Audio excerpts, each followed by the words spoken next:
Hello students, welcome to my YouTube channel Sushma Rajgupta. हम लोग कर रहे हैं बीकॉम 6 सेमेस्टर इंडियन इकोनॉमी, जिसमें आज हम कर रहे हैं पब्लिक सेक्टर्स इन इंडिया।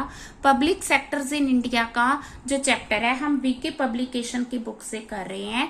तो इसमें आज हम करेंगे meaning, objectives, role of public sectors, defects and suggestions. ठीक है, तो लास्ट तक आपने वीडियो देखनी है। चलिए शुरू करते हैं।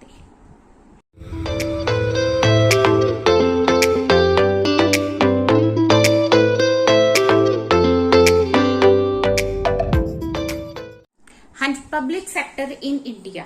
तो जैसा कि हम जानते हैं इंडियन इकोनॉमी एक मिक्स्ड इकोनॉमी है। मिक्स्ड इकोनॉमी वो इकोनॉमी होती है जिसमें public as well as private sectors होते हैं और दोनों की अपनी इम्पोर्टेंस है। तो जो इंडियन गवर्नमेंट जो इंडस्ट्रियल पॉलिसी तैयार करती है वो भी इस बेस को ध्यान में रख के कि इंडिया में public as well as private sectors हैं। ठीक है, अब पब्लिक सेक्टर होता क्या है? पब्लिक सेक्टर वो सेक्टर है जो स्टेट ओन्ड होता है। ठीक है, इसको गवर्नमेंट जो है मैनेज करती है। ठीक है, इसका मेन पर्पस क्या है? क्यों पब्लिक सेक्टर बनाए जाते हैं? Just for social welfare. Social welfare इनका मेन पर्पस है। इसके साथ साथ ये प्रॉफिट अर्न भी इनका मकसद है। तो मेन पर्पस जो है that is social welfare, secondary इसका प्रॉफिट अर्निंग है। जैसे प्राइवेट सेक्टर का मेन पर्पस प्रॉफिट कमाना और सेकेंडरी उसका सोशल वेलफेयर होता है। तो पब्लिक एंटरप्राइजेस का मेन ऑब्जेक्टिव क्या है? सबसे पहले to increase the capital formation. अब कैपिटल फॉर्मेशन कैसे इंक्रीज होगी? सेविंग्स होती हैं, सेविंग्स से कैपिटल फॉर्मेशन होती है। अब सेविंग्स कैसे होगी? जब गवर्नमेंट जो है पब्लिक एंटरप्राइजेस ओपन करेगी तो इससे लोगों को एम्प्लॉयमेंट मिलेगी, इससे दूसरी इंडस्ट्रीज भी एनकरेज होंगी, जिससे सेविंग्स होंगी, उन सेविंग से इन्वेस्टमेंट होगी और जिससे कैपिटल फॉर्मेशन होगी। इसके अलावा पब्लिक सेक्टर का मेन मकसद है हैवी इंडस्ट्री को सेटअप करना। अब जो हैवी इंडस्ट्रीज होती हैं उसके लिए कैपिटल की बहुत जरूरत होती है, जो कि प्राइवेट एंटरप्रेन्योर्स इन्वेस्ट नहीं कर सकते। तो कौन कर सकता है? गवर्नमेंट कर सकती है। तो पब्लिक सेक्टर का मेन पर्पस हैवी इंडस्ट्रीज को सेटअप करना है। इसके अलावा इकोनॉमिक इक्वालिटीज लेके आना। वो कैसे? अगर सारे प्राइवेट सेक्टर्स ही होंगे तो प्राइवेट सेक्टर्स से क्या होगा कि इकोनॉमिक पावर कुछ हाथों में आ जाएगी, कंसंट्रेट होगी। तो इसके लिए जरूरी है कि जो इंडस्ट्रीज है वो स्टेट के द्वारा जो है ओन्ड होनी चाहिए और उसके द्वारा ही रन होनी चाहिए। अगर गवर्नमेंट बड़ी बड़ी एंटरप्राइजेस को, इंडस्ट्रीज को चलाएगी तो उससे क्या है, जो इकोनॉमिक पावर है कुछ हाथों में नहीं आएगी। इसका मेन मकसद इक्वालिटी को प्रमोट करना, यानी सोशल वेलफेयर को प्रमोट करना होता है। To check the evils of monopoly, मैंने ये वाला पॉइंट कहीं ना कहीं इसमें एक्सप्लेन किया है। तो अगर प्राइवेट सेक्टर हैवी इंडस्ट्रीज को सेटअप करेंगे, ज्यादा प्रॉफिट अर्न करेंगे, तो वो अपनी मोनोपली जो है इंडिया में जताएंगे। अब इस चीज को कवर करने के लिए पब्लिक एंटरप्राइजेस जो हैं वो एग्जिस्टेंस में आए हैं। इसके अलावा वेलफेयर एक्टिविटीज हमने शुरू में ही किया कि जो पब्लिक एंटरप्राइजेस हैं उनका मेन पर्पस सोशल वेलफेयर है। तो वेलफेयर एक्टिविटीज कौन करता है? पब्लिक एंटरप्राइजेस करते हैं। इसके अलावा डिफेंस इंडस्ट्रीज को सेटअप करना, ये भी किसका काम है? गवर्नमेंट का ही काम है। तो जिसके लिए गवर्नमेंट क्या करती है? पब्लिक एंटरप्राइजेस सेटअप करती है। इसके अलावा रीजनल इक्वालिटीज करने के लिए, अब देखो जो प्राइवेट एंटरप्राइजेस है वो तो वहीं पे अपनी ब्रांचेस सेटअप करेंगे जहां पे उनको प्रॉफिट ज्यादा है, बट जो पब्लिक सेक्टर्स है वहां पे सेटअप किए जाएंगे जहां पे बैकवर्ड एरियाज है, जो अंडर डेवलप है, सो दैट वो एरियाज भी डेवलप हो सके। तो पब्लिक सेक्टर्स का मेन पर्पस रीजनल इक्वालिटीज को प्रमोट करना है। इसके अलावा पब्लिक एंटरप्राइजेस से इनकम होगी तो वो गवर्नमेंट की इनकम होगी, यानी गवर्नमेंट की इनकम इंक्रीज होगी। इसके अलावा सेल्फ रिलायंस के लिए, ठीक है, ताकि हम लोग जो कैपिटल गुड्स हैं उसके लिए हमें किसी दूसरे पे डिपेंड ना रहना पड़े, इसलिए जो है पब्लिक एंटरप्राइजेस को प्रमोट किया गया। टू इंक्रीज एम्प्लॉयमेंट, एम्प्लॉयमेंट को इंक्रीज करने के लिए पब्लिक सेक्टर एंटरप्राइजेस को क्या है? सेटअप किया गया है। अब पब्लिक सेक्टर जो एंटरप्राइजेस है उनकी डेवलपमेंट का हमें टेबल बताया गया है कि फर्स्ट प्लान में कितने एंटरप्राइजेस काम कर रहे थे और उनकी टोटल इन्वेस्टमेंट 29 करोड़ थी। और अब जो है 244 जो एंटरप्राइजेस काम कर रहे हैं और उनकी इन्वेस्टमेंट 19,38,795, ये 15-16 का डाटा है वो दी गई।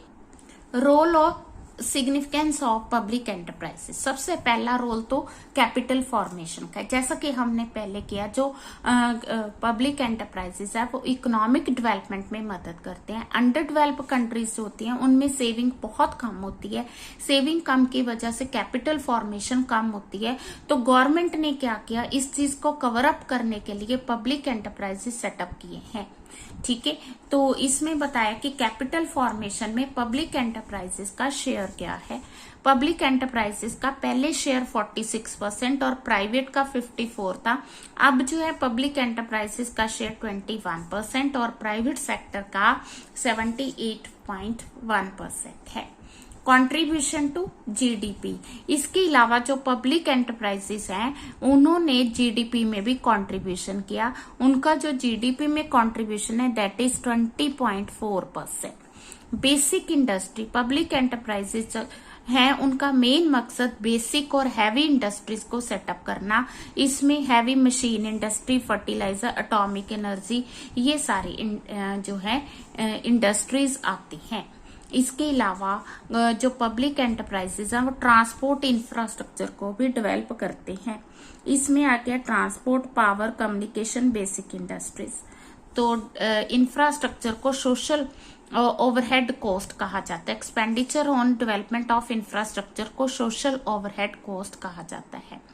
ठीक है, तो अब इंडस्ट्री जो है उतनी डेवलप नहीं हो रही, या ये कह दो कि जो इंडस्ट्री के डेवलपमेंट को इंफ्रास्ट्रक्चर के डेवलपमेंट के साथ अभी हम जो है मैच नहीं कर पाए हैं।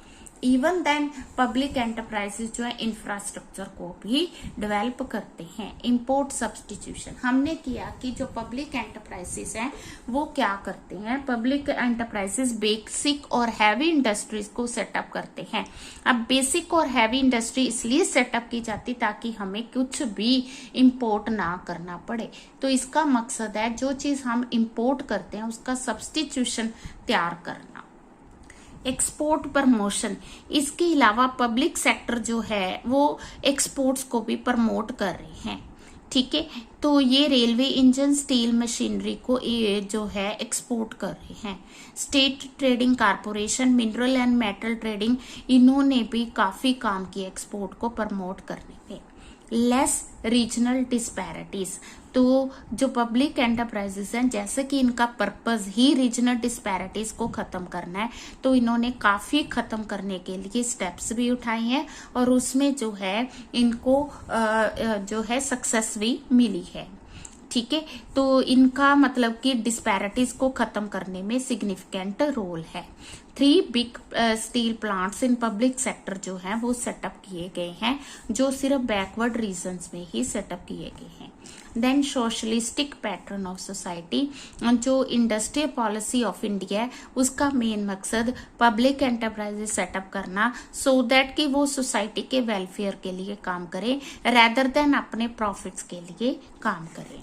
रिसोर्सेज फॉर इकोनॉमिक डेवलपमेंट, तो हमें जो है इकोनॉमिक डेवलपमेंट के लिए काफी रिसोर्सेज की जरूरत है। जो प्राइवेट सेक्टर्स है वो अपने सारे प्रॉफिट्स को री इन्वेस्ट नहीं करते, पर जो पब्लिक सेक्टर में प्रॉफिट्स होते हैं उनको री इन्वेस्ट किया जाता है फॉर द इकोनॉमिक डेवलपमेंट। ठीक है, अब जो डिविडेंड रिसीव किया जाता है by the government from public enterprises, even that is also री इन्वेस्टेड, उसको भी री इन्वेस्ट किया जाता है। प्रमोट एम्प्लॉयमेंट, पब्लिक एंटरप्राइजेस जो है वो ज्यादा से ज्यादा एम्प्लॉयमेंट अपॉर्चुनिटीज भी प्रोवाइड कर रहे हैं। कितनी एम्प्लॉयमेंट अपॉर्चुनिटीज दी हैं? 2012 में जो एम्प्लॉयमेंट अपॉर्चुनिटीज है 176.1 लाख, और पब्लिक सेक्टर ने 59.5% ऑफ द टोटल वर्कर्स जो है एम्प्लॉय किए हैं। अब पब्लिक एंटरप्राइजेस बेसिक इंडस्ट्रीज को सेटअप करते हैं, हैवी इंडस्ट्रीज को सेटअप करते हैं, तो इनको कुछ मतलब बेसिक पार्ट्स की जरूरत होती है, ठीक है। तो इसके लिए स्मॉल और एंसिलियरी यूनिट्स काम करती हैं। तो कहने का मतलब ये है कि पब्लिक एंटरप्राइजेस अपने साथ साथ दूसरी छोटी छोटी इंडस्ट्रीज को भी प्रमोट करती हैं। इसके अलावा जो पब्लिक सेक्टर्स हैं वो रिहेबिलिटेट करते हैं सिक यूनिट मतलब जो लॉसेस पे जा रही हैं उनको रिकवरी की ओर लेके जाते हैं, ठीक है। तो अब हम बात करेंगे प्रॉफिटेबिलिटी की। तो पब्लिक एंटरप्राइजेस की प्रॉफिटेबिलिटी देखी जाए तो प्रॉफिटेबिलिटी देखो, ये अमाउंट जो है करोड़ रुपीस में दी हुई है। पहले 18,207 करोड़ थी, ठीक है, और अब 19,38,795। हम कह सकते हैं कि इससे ये थाउजेंड्स में और ये लैक्स में 100 गुना जो है इंक्रीज हुआ है in the performance in the investment, ठीक है। और प्रॉफिट पहले नेगेटिव थे, अब जो है देखो 1,15,767 करोड़ है। परसेंटेज ऑफ प्रॉफिट की बात करें तो इट इज 5.97%, ठीक है। तो प्रॉफिट है उतने नहीं है, ठीक है, बट पहले तो लॉसेस ही थी तो उसके कंपैरेटिव ठीक है। तो अब डिफेक्ट्स ऑफ पब्लिक सेक्टर, हाँ जी, सबसे पहले लैक ऑफ एफिशिएंसी। एफिशिएंसी जो है वो प्राइवेट सेक्टर से बहुत ही कम है। क्यों? क्योंकि जो इसके मतलब कि जितने भी मैनेजर्स हैं, ऑर्गेनाइजर्स हैं, वो अपनी रिस्पॉन्सिबिलिटी से बचते हैं, ठीक है। इसके अलावा रेड टेपिज्म बहुत ज्यादा है, ठीक है, जो डिसीजंस लिए जाते हैं और उनकी इम्प्लीमेंटेशन में काफी समय लग जाता है, तो जिसकी वजह से ये उतनी एफिशिएंटली काम नहीं कर पाते। इसके अलावा जो पब्लिक सेक्टर एंटरप्राइजेस हैं उनके गुड मैनेजमेंट नहीं है, ठीक है। यहाँ पे जो पॉलिटिशियंस को या रिटायर्ड ब्यूरोक्रेट्स को जो है एम्प्लॉय किया जाता है, ठीक है, जिसकी वजह से यहाँ पे गुड मैनेजमेंट की कमी है, वो जो पूरे ऑब्जेक्टिव्स हैं उनको अचीव नहीं कर पाते। Then social objective, public enterprises का मेन मकसद प्रॉफिट कमाना नहीं है, सोशल वेलफेयर है। अब प्रॉफिट ना कमाने की वजह से इनको सरवाइव करना भी मुश्किल हो जाता है। लॉन्ग जेस्टेशन पीरियड, अब जो पब्लिक एंटरप्राइजेस हैं वो ज्यादातर कैपिटल इंटेंसिव और लार्ज स्केल पे काम करते हैं। इनका जेस्टेशन पीरियड बहुत ज्यादा होता है। जेस्टेशन पीरियड का मतलब कि जैसे हमने इनको सेटअप किया, इस्टेब्लिश किया और जैसे इन्होंने प्रोडक्शन स्टार्ट की, इसके बीच का टाइम बहुत ज्यादा होता है। कई बार 4 से 6 साल लग जाते हैं इनको सेटअप करने और प्रोडक्शन शुरू करने में, तो जिसकी वजह से कॉस्ट बढ़ जाती है और इनके प्रॉफिट जो है कम हो जाते हैं, तो इनको सरवाइव करना मुश्किल हो जाता है। और कंस्ट्रक्शन पे इनके बहुत खर्चा आता है, ठीक है, ठीक है जी। Then in Bhilai, Rourkela, Durgapur and Pinjore, ये न्यूली इस्टेब्लिश्ड इंडस्ट्रियल टाउन्स है। एक और बड़ी प्रॉब्लम जो है पब्लिक एंटरप्राइजेस में, that is industrial dispute. Public sector workers जो हैं ज्यादातर इंडस्ट्रियल डिस्प्यूट्स में ही पड़े रहते हैं, जिसकी वजह से एफिशिएंसी पे बहुत बैड इफेक्ट पड़ता है। Then effect of location, private enterprises जो है वहां पे लोकेट होते हैं जहां पे प्रॉफिट ज्यादा हो, बट पब्लिक एंटरप्राइजेस वहां पे लोकेट होते हैं जो बैकवर्ड एरियाज है। अब बैकवर्ड एरिया होने की वजह से वो क्या है, इकोनॉमिकली वायबल उनको इन्वायरमेंट नहीं मिल पाता, जिसकी वजह से कॉस्ट उनकी बढ़ जाती है और प्रॉफिटेबिलिटी कम हो जाती है। लैक ऑफ कंपटीशन, एक इसमें कंपटीशन की कमी होती पब्लिक एंटरप्राइजेस में। हेल्दी कंपटीशन जो है वो किसी भी प्रोडक्ट की क्वालिटी को इम्प्रूव करने के लिए, प्राइसेस को स्टेबल करने के लिए, ऑर्गेनाइजेशन को आगे बढ़ने के लिए जरूरी है। बट पब्लिक एंटरप्राइजेस में ऐसा कोई कंपटीशन नहीं होता, जिसकी वजह से भी ये पीछे रह जाते हैं और इनका स्टाफ ज्यादातर जो है इरिस्पॉन्सिबल होता है। अब जो पब्लिक एंटरप्राइजेस है उनकी प्रोडक्शन कैपेसिटी तो अच्छी होती है, बट उसको प्रॉपर यूज नहीं किया जाता, ये भी एक बैड पॉइंट है। High capital output ratio, output जो है उनकी कम होती है as compare to capital investment, means capital ज्यादा लगती है और आउटपुट कम होती है। ये भी रीजन है किसका? पब्लिक सेक्टर के पीछे रहने का।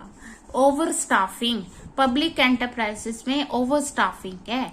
ओवर स्टाफिंग की वजह से भी प्रोडक्टिविटी कम होती है और वेज बिल ज्यादा होते हैं।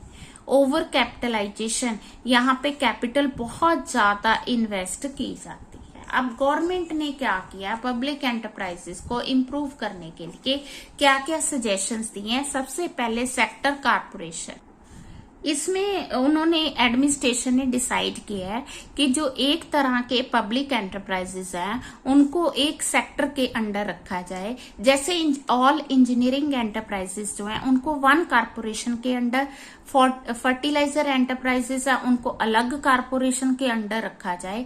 इससे क्या फायदा होगा? इससे जो है, क्योंकि एक ही फर्टिलाइजर एंटरप्राइजेस के अंडर काफी एंटरप्राइजेस आएंगे तो इकोनॉमीज ऑफ स्केल होंगी, मींस लार्ज स्केल पे प्रोडक्शन होगी जिससे कॉस्ट कम होगी। दूसरा, इससे रिसर्च जो है बड़ी इजीली कंडक्ट की जा सकती है, रिसर्च कॉस्ट भी कम होगी। ठीक है। Reforms in board of director, दूसरा जो सजेशन दी गई है दैट इज कि बोर्ड ऑफ डायरेक्टर्स जो है उनमें सुधार आना चाहिए, वो प्रोफेशनल्स होने चाहिए और they must be representative of the workers and financial experts. Then है कि जो इसकी मैनेजमेंट है दैट शुड बी एफिशिएंट होनी चाहिए और जो एम्प्लॉयज है वो एबल एम्प्लॉयज होने चाहिए। Inspection of public enterprises, public enterprises को पब्लिक अकाउंट्स कमेटी इंस्पेक्ट करती है, तो गवर्नमेंट ने एक पार्लियामेंट्री कमेटी भी सेटअप की है जिसके द्वारा कि इनको इंस्पेक्ट किया जाता है। ऑटोनॉमी टू पब्लिक, होता क्या है कि जो पब्लिक एंटरप्राइजेस है उसके जो मैनेजर्स हैं, उसको जो चलाने वाले हैं वो जल्दी से डिसीजन नहीं ले पाते, उनको अपर अथॉरिटी से डिसीजन लेना पड़ता है। ठीक है, नोटिस लेना पड़ता है। अब इस केस में हम ये सजेशन दी गई है कि वहां ऑटोनॉमी होनी चाहिए। ऑटोनॉमी का मतलब है कि जो डे टू डे वर्क के डिसीजंस है वो उन पे छोड़ देने चाहिए। इससे क्या होगा, गवर्नमेंट इंटरफेरेंस कम होगी। ठीक है, और उससे डिसीजन जल्दी होंगे और जिससे क्या होगा कि एंटरप्राइजेस का फायदा ही होगा। प्रॉपर ऑडिटिंग होनी चाहिए। ठीक है, ऑडिट बोर्ड जो है वो सेटअप होना जरूरी है। Full utilisation of production capacity, हमने अभी ड्रॉबैक्स में किया कि इसकी प्रोडक्शन कैपेसिटी तो बहुत होती है बट उसका पूरा यूज नहीं किया जाता, तो उसको पूरा यूज करना चाहिए। उससे क्या होगा, उससे कॉस्ट कम होगी, कमर्शियल आउटलुक होना चाहिए। ठीक है, ये नहीं कि सिर्फ सोशल वेलफेयर के लिए सेटअप किया है, social welfare okay, but commercial outlook होना भी जरूरी है। ठीक है, और इसके अलावा जो इनका प्राइस पॉलिसी है that should be based on the market forces. ठीक है, एफिशिएंसी को इंक्रीज करना चाहिए। ठीक है, प्रॉपर रिसर्च डिपार्टमेंट होना चाहिए, प्रॉपर इंसेंटिव होना चाहिए। ठीक है, जो अपॉइंटमेंट है वो एक्सपर्टाइज के बेस पे होनी चाहिए, रेटेपिज्म नहीं होना चाहिए। ठीक है, लेबर पॉलिसी में रिफॉर्म्स होने जरूरी है। वॉलंटरी रिटायरमेंट स्कीम, इसके अलावा हमने ये भी पॉइंट किया है कि ओवर स्टाफिंग है, तो ओवर स्टाफिंग को खत्म करने के लिए वॉलंटरी रिटायरमेंट स्कीम होनी चाहिए। जो सिक पब्लिक सेक्टर एंटरप्राइजेस हैं उनको रिवाइव करना बहुत ही जरूरी है। उनको रिवाइव करने के लिए उनको BRPSC board for reconstruction of public sector enterprises के पास जाना जरूरी है। ठीक है, चेक ऑन एक्स्ट्रा वेजेंस, तो जो है पब्लिक सेक्टर एंटरप्राइजेस में ब्यूरोक्रेसी बढ़ रही है, तो उसको खत्म करने के लिए, रेटिपिज्म को खत्म करने के लिए क्या होना चाहिए, चेक होना चाहिए, वहां पे रोक लगनी जरूरी है, स्ट्रिक्ट कंट्रोल होना जरूरी है। मेमोरेंडम ऑफ अंडरस्टैंडिंग, तो इसके अलावा मेमोरेंडम ऑफ अंडरस्टैंडिंग का होना जरूरी, इसलिए जरूरी है ताकि गवर्नमेंट कंट्रोल को कम किया जा सके और एम्प्लॉयज की अकाउंटेबिलिटी इसमें बढ़ सके। तो ये सारी सजेशंस दी गई हैं कि किस तरह से हम पब्लिक एंटरप्राइजेस को जो है इम्प्रूव कर सकते हैं, उनमें सुधार कर सकते हैं। तो अगर ये सारे पॉइंट्स को फॉलो करते हैं तो बड़े जो है पब्लिक एंटरप्राइजेस इकोनॉमी डेवलपमेंट में बहुत हेल्प कर सकते हैं। ठीक है जी, तो पब्लिक एंटरप्राइजेस में बड़ा अच्छा थ्योरी का क्वेश्चन बनता है, तो आपको सजेशंस भी आ सकती हैं। ठीक है जी, तो इसमें क्या क्या रिफॉर्म्स हैं ऑब्जेक्टिव्स क्या है, सजेशंस क्या है, ठीक है, डिफेक्ट्स क्या है। तो इस पे आपको 15 मार्क्स का क्वेश्चन आ सकता है। सब पॉइंट्स नहीं आएंगे, चाहे डिफेक्ट्स आ जाएं, ऑब्जेक्टिव्स आ जाएं, सजेशंस आ जाएं, तो कुछ भी पॉइंट्स आपको आ सकते हैं। चैप्टर को बड़े अच्छे से रीड करना है। वीडियो अच्छी लगी, वीडियो को लाइक करें। चैनल को अभी तक नहीं सब्सक्राइब किया तो जरूर सब्सक्राइब करें और ज्यादा से ज्यादा शेयर करें। Thank you.